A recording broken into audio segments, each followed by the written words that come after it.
Today, we are enlisting the public's help to identify the two suspects. After a very detailed analysis of photo, video, and other evidence, we are releasing photos of these two suspects. They are identified as Suspect 1 and Suspect 2. They appear to be associated. Suspect 1 is wearing a dark hat. Suspect 2 is wearing a white hat. Suspect 2 set down a backpack at the site of the second explosion just in front of the Forum restaurant. We strongly encourage those who were at the Forum restaurant who have not contacted us yet to do so. As you can see from one of the images, suspects 1 and 2 appear to be walking together through the marathon crowd on Boylston Street in the direction of the finish line. That image was captured as they walked on Boylston in the vicinity of the intersection with Gloucester Street. As you can see, the quality of the photos is quite good, but we will continue to work on developing additional images to improve their identification value. Now that just part of the FBI's press conference happening at 5 o'clock. They released the photos of the two men the FBI considers suspects. Now, before the press conference, this was a day of mourning in Boston, and the president on hand. He honored the victims of the bombing. And Dominic, we have more on that regarding the vigil earlier today. Well, the FBI, as you said, has released those photos as the president was on hand in Boston today for a massive display of solidarity. It was a somber gathering, but also a hopeful one.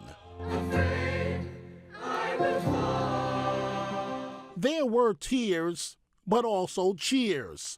Big ones, too, when President Obama told the city of Boston just days after the terror erupted their marathon, they'll finish the race.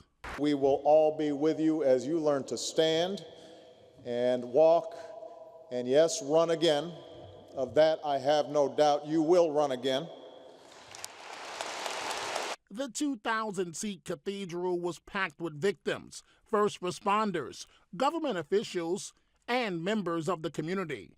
They heard from a diverse group of religious leaders and a tribute by Yo-Yo Ma. And this pledge from the president. To those who carried this out and anyone who would do harm to our people. Yes, we will find you. And yes, you will face justice. Law enforcement is reportedly pursuing two potential suspects.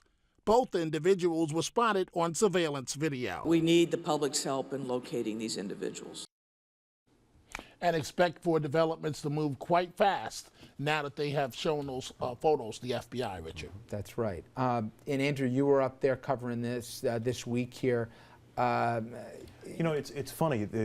When I saw the photos come out at 5 o'clock, I understand those guys could have been anybody in the crowd in Boston on Monday. I mean, from what I saw from people walking around Tuesday and Wednesday, so many people look like a backpack and the hats on and the hats on back. I mean, these guys fit in perfectly with everybody who I saw there. I mean, that was my first reaction. These guys could have been anybody in that crowd. So clearly they at least planned that part of it, and they did a great job hiding in plain sight, unfortunately with horrible consequences. It's, well, not the greatest day for the media, Dominic, in terms of how it was handled in a lot of quarters yesterday, including descriptions of some of these people that are much different than the descriptions that we saw put out there. But be that as it may, you've covered enough of these, you know, big investigations here, working across investigative lines. It doesn't seem like Napolitano or the rest are playing a bluff here. It seems like they really don't know where they are.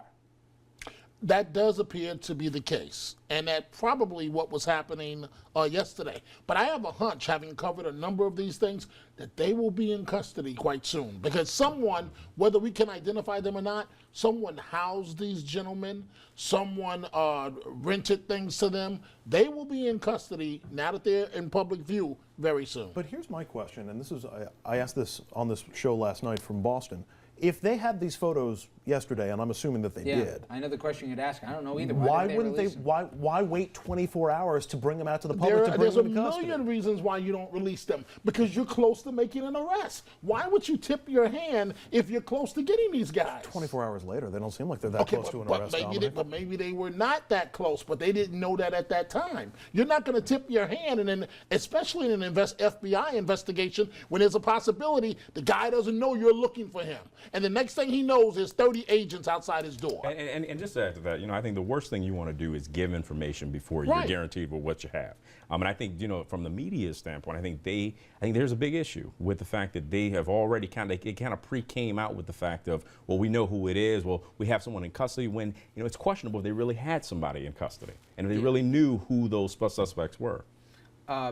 And I just think one sidebar here, there's been a few reports in Boston and I believe one in New York where there's been some anti-Muslim violence. And I know there's unanimity at this table here. That's not what we should be doing in this country after what happened in Boston. I mean, you saw the Amazing Grace there firsthand. We interviewed a doctor who literally ran. He was there volunteering. He ran, was applying tourniquets to people who lost limbs yesterday. And it wasn't for people to be acting like numbskulls out here, thinking they're, who knows what they're thinking. All right, we take a quick break. When we come back, we're going to switch gears. I got three guys who know some politics at the table here, and we're going to be talking about some politics in New York, including one guy who may be running, and also one city that still doesn't seem to get it. And I'll give you a hint, it's the capital of New York. Stay with us. We'll be right back.